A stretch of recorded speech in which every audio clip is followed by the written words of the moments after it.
I'm Barbara. Hi, Barbara. I'm Miss Rachel, and I want to welcome you to my classroom. It's been a joy to have Mason in my classroom this past couple of weeks. He is a constant light of humor in my class, but he's also a constant light of humor to his friends, even on the playground. Mason is really excelling in science. He loves to dig deeper into the investigations after we're done, and he is really, really good at predicting what's going to happen at the end. This shows a lot of rational thinking on his part, and to where he can think through to the very end of a problem and see the outcome, which is really, really good. Mason is fun, caring, and very helpful in the classroom. He never forgets his tasks, like the lunch tubs. He always remembers to grab them and bring them up and take them down, and it's really helpful. And it's really been really fun to get to know him. So over the past couple of weeks, we've been testing in reading, or I should say assessing in reading. We're not really doing any tests, but we're trying to figure out what are Mason's weaknesses and strengths when it comes to reading. And we assessed 4 different areas. The first area we assessed is phonics. And phonics is the system of relationships between letters and sounds. So understanding that the letter S makes the S sound. But it's not only just that, it's also the relationships between other letters and sounds. So the letter SH makes the sh sound. And it also has rules and guidelines that we follow every day for spelling and decoding and being able to actually say the words written on the paper. When given a primary spelling inventory assessment, Mason scored really, really high. He was struggling with 1 point, which the rest of his classmates were also struggling on, which was the inflected endings. So the INGs, the EDs. For example, he spelled the word riding, R-I-D-E-I-N-G, instead of dropping the E and just adding the ING. But for phonics, Mason is on point and exactly where he needs to be for his phonics abilities in the 5th grade. Fluency is the second area that we assessed, and fluency is the automaticity of reading. So if we think about reading an email or a newspaper, we just look at the words and we automatically know how to say them. Instead, we're looking more into what do the words mean. So with fluency, we assess the speed and the readiness of how to read, and he scored very well on those. He was able to read a whole passage with correct pronunciations in a pace that is appropriate for his age, and really just read clearly with inflected voices. He was very, very good at that. The third place that we were assessing was the vocabulary. Vocabulary is considered any word used in the English language. And Mason has a very limited vocabulary, and this is where he begins to struggle.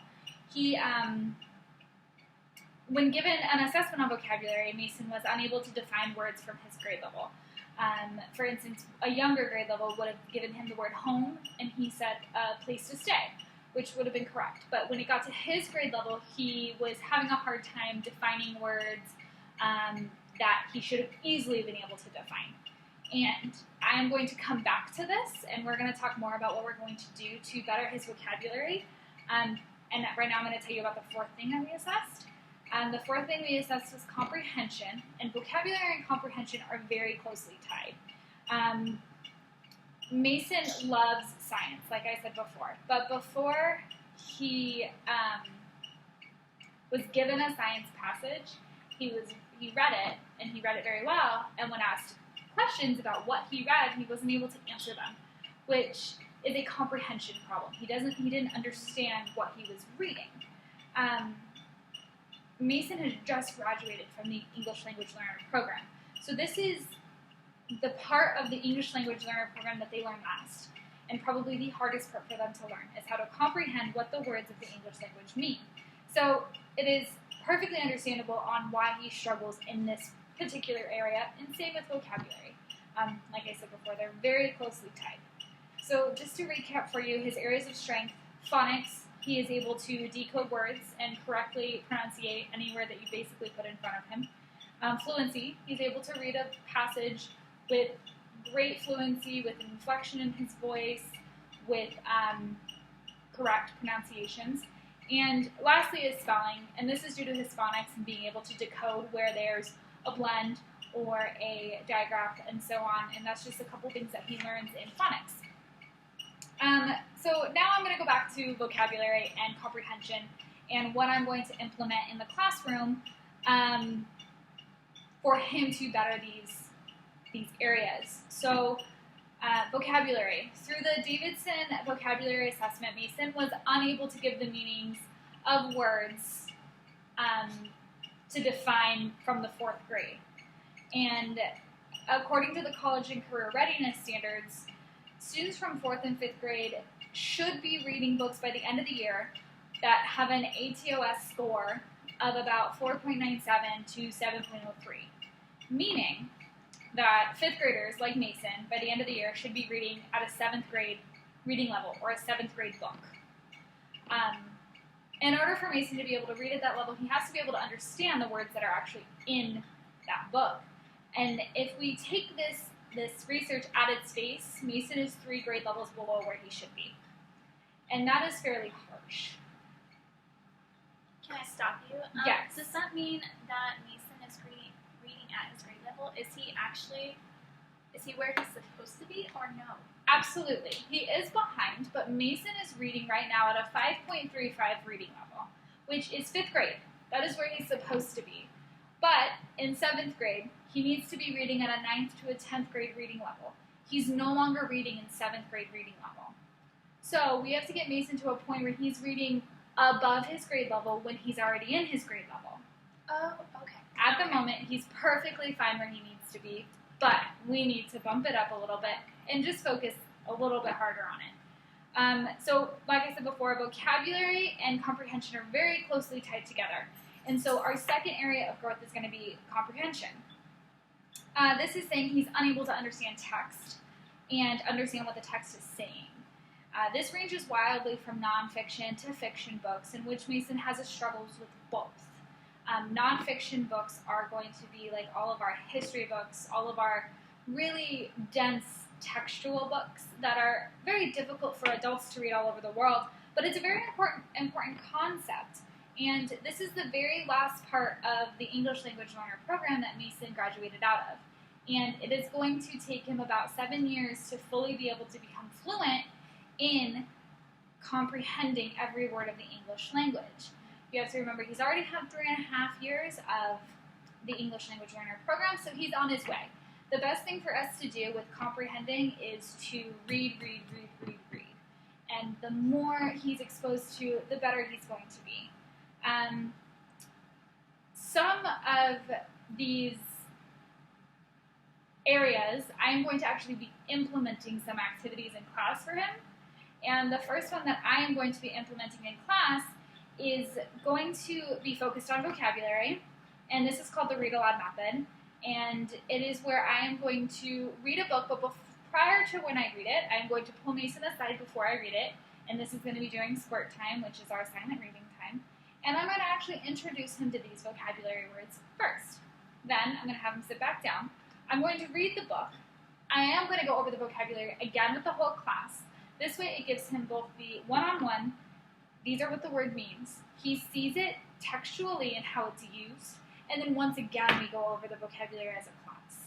So we'll really give him 3 different ways to solidify what words mean and how they're used. The second part of the intervention plan is going to be using the peer retelling method. And this is where him and a buddy are going to read a book, and then they're going to close the book, and they're going to use the vocabulary from the book to retell the story to each other. This is very closely tied to comprehension. He's having to read a book and then comprehend what happened in the book in order to retell it to his friend or his partner, and also be able to use vocabulary in his own voice back to his partner. So it's a really good method for him to use. The third and last part, we are going to be focusing only on comprehension. And we're going to be using the before and the after strategy, where Mason is going to answer questions about a book before the book is read, and then he's going to answer the same questions about the book after the book is read, where he can change his answers and he can use contextual clues to better his understanding of what the book was trying to say. Some of these things that I'm going to be doing in classroom, I also want you guys to do at home. So how often do you guys read at home?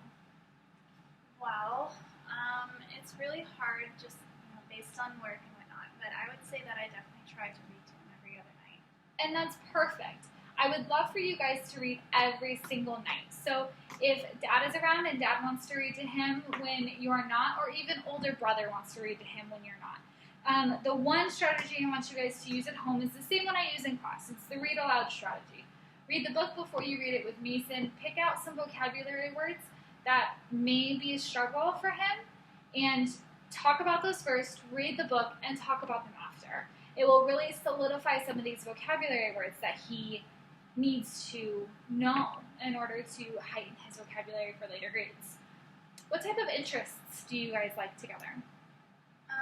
Well, Mason and I both really enjoy working with animals, and that's probably one of our favorite hobbies together, is taking care of animals and learning about them. That's really great. So something that you can do when you're reading about animals is look at those words that are a little harder to define. Some of those really long words, names of animals, and really talk about them. Use the pictures. What's going on in the pictures here? And ask clarifying questions to see if he knows what's going on in the pictures, and to have good family discussions about what's going on. And then I just want you to constantly reading, and that's what's going to help him. Reading chapter books, maybe a chapter a night or a chapter every other night, or reading a simple picture book. The more vocabulary words that he is exposed to, the better his vocabulary will enhance. Are there any questions that you have for me? Okay, so you told me a lot about Mason. You told me how he's performing. But honestly, do you think Mason's performing at his best? Is he actually trying all he can in the classroom? Absolutely. Mason's at reading level. He really, really does try. These are things that take time. And the more time that we offer to him, the more he will grow. So the vocabulary and the comprehension is practice. And there's only so much practice he can do at school. So that's why we have to take all of this practice home as well. But absolutely, he does try very hard. He does get great grades.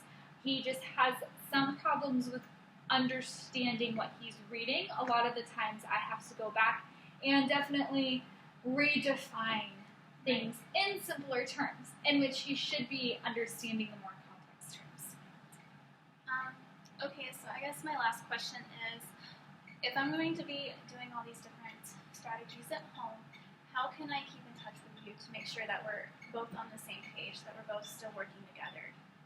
Okay, perfect. So actually in our classroom here, I have notebooks for every student, and after we test like the San Diego Quick List or the Davidson Vocabulary Assessment, they get a score, and we actually graph that on a piece of paper, and they can actually see how well they've done from the month to the next month.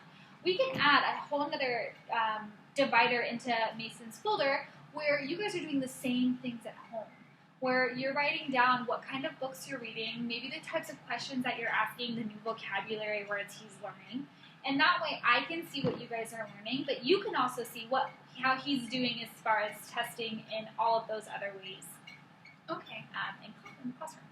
Okay, well, thank you so much. You're welcome. It's really, really an honor to have Mason in my classroom, and thank you so much for coming by and talking with me. I can't wait to get this plan into effect and really see how much growth he's going to have over the next couple of weeks.